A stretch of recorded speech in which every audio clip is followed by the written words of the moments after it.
Olá pessoal, aqui é o Velgas, hoje é dia 12 de janeiro de 2026, 8 horas, horário de Brasília. A Ucrânia faz ataques precisos dentro de barracões. Em Zaporizhia, confrontos entre o povo e o exército russo. Esses confrontos já aconteceram na região de Donetsk e estão agora acontecendo com mais força também na região de Zaporizhia. Quero convidar você que não é inscrito, inscreva-se no canal. Peço a todos que deem um like, compartilhem com suas redes sociais, recomendem o vídeo, recomendem o canal e peço também que façam seus comentários, sempre muito bem-vindos. Muito obrigado. Nesses ataques dentro de barracões, a Ucrânia está fazendo uma entrada com drones, uma entrada furtiva, né, dentro de barracões. São ataques precisos, são drones de fibra ótica que localizam veículos blindados russos dentro de um hangar. Então eles são bem guiados, né? Vocês sabem que a Rússia está com poucos blindados. Não tem uma quantidade grande de blindados, que eles perderam a maioria dos blindados que eles têm, né? E a maioria dos blindados deles são, inclusive, já mais antigos, não são os novos modernos. Os modelos são mais frágeis, né? Os outros, por exemplo, os tanques de guerra, os 90, foram já destruídos na sua maioria. E eles têm uma capacidade de produção para repor muito aquém das suas necessidades.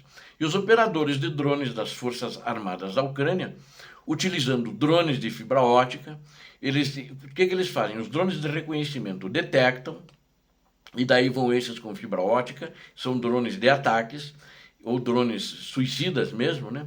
E eles destroem veículos blindados de transporte de pessoal da Rússia, principalmente, que é o que tem mais. Tanque de guerra tem muito menos, muito menor, mas se eles encontrarem, eles destroem também. O que eles têm destruído numa quantidade maior são justamente esses blindados de transporte das tropas russas, que os russos escondem dentro de barracões, que existem muito nessas vilas, né? Nessas vilas, quer de área rural, ou quer próximo às minas, na área de mineração, que são usadas para guardar ferramentas, equipamentos, inclusive os da área rural, eles estão dentro, escondendo esses blindados. E a Ucrânia está detectando, através de drones de reconhecimento, inclusive que tem entrado antes do ataque dentro dos barracões, de uma maneira furtiva, e aí detectados, em seguida a Ucrânia manda os drones de ataque.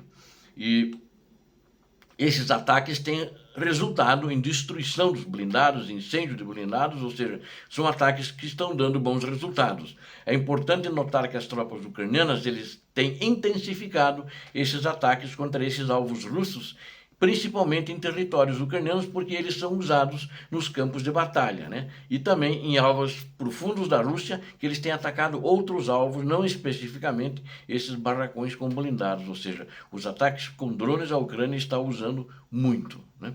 Enquanto isso, confrontos violentos entre a população ucraniana e o exército russo em Zaporizhia, ou seja, a população ucraniana de Zaporizhia. Vamos chamar assim, o povo contra as forças de Moscou. É uma mudança na linha de frente de atuação dos órgãos da Rússia, punitivas da Rússia, né? Que são forças nazistas na Rússia, que agem como nazistas contra o povo, né? E principalmente em muitas vilas que eles acham que o povo é mais fraco, podem oprimi-los, não sei por que eles ficaram lá durante essa guerra, né? E um fato que aconteceu, e mais especificamente na província de Zaporizhia, nas vilas de Vassilivka, não são vilas pequenas, são grandes, e Kamianka, tem bastante gente morando lá. E o comando do regimento de 1152 de fuzileiros da Rússia, né? Ordenou duas medidas preventivas quando eles chegaram, que foram vilas recém-conquistadas. As medidas foram contra a população local sob o pretexto de eliminação preventiva de ameaças. Os militares estão sendo doutrinados, os militares russos estão sendo doutrinados com a ideia de que não restam moradores leais à Rússia nas aldeias da linha de frente. Qualquer abordagem a civis começa com uma busca, com revista pessoal e uma busca na sua residência.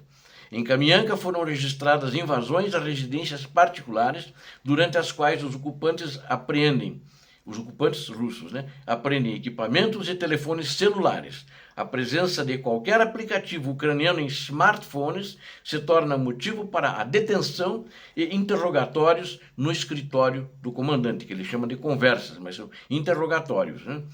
Frequentemente, as detenções terminam num roubo descarado da propriedade das coisas das pessoas por parte dos soldados russos, o que é registrado nos relatórios dos russos, né, como apreensão de meios para garantir atividades subversivas, ou seja, se aprendem um celular, ele poderia ser usado para atividades subversivas, então os nazistas russos tiram o celular da pessoa. Isso está levando a confrontos violentos, inclusive a manifestações, a pancadaria entre as tropas russas, o exército russo, no caso, e a população local. Já tiveram manifestações em que correu sangue dos dois lados. Até onde eu sei, eles não deram um tiro na população, mas no corpo a corpo também eles sangraram. Os civis ucranianos também. Tudo isso leva a confrontos violentos, né? Está levando. Casos de violência e repressão, de acordo com as informações sobre oficiais e agentes da lei, agentes da lei russos, os nazistas russos, que compilam listas de moradores que eles acham que não são confiáveis. Esses materiais são enfatizados, estão sendo registrados para a referência futura. Lembre-se que as forças russas iniciaram um avanço relativamente rápido nas terras agrícolas a leste de Zaporizhia, que estavam meio terra agrícola, e eles avançaram através justamente dessas plantações e avançaram alguns quilômetros para dentro da Ucrânia. Segundo os oficiais militares ucranianos, à medida que as unidades de defesa territorial já mantinham a área há 2 anos. Eles acabaram, sob essa pressão ofensiva da Rússia, e eles estavam mais retraídos, né, mais para trás, os russos conseguiram avançar com mais facilidade.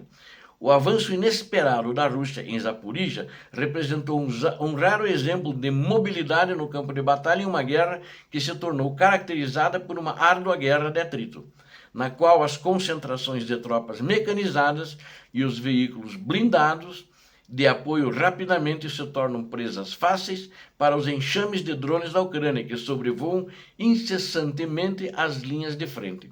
Entre as unidades ucranianas mobilizadas para conter o avanço russo, aí veio o regimento número 225, um regimento de assalto, que anteriormente lutava, inclusive, que ele ajudou a repelir as forças russas ao longo da fronteira compartilhada no Nordeste, na região de Sumi. O descontentamento com os ocupantes da Crimeia também aconteceu situações semelhantes, mas não tanto nessa questão de celulares e de aprender, né? E de acordo com os dados lá, né, o problema é que os ocupantes russos, os nazistas, eles estão atuando na Crimeia em cima da população ucraniana na questão econômica, né, na infraestrutura social.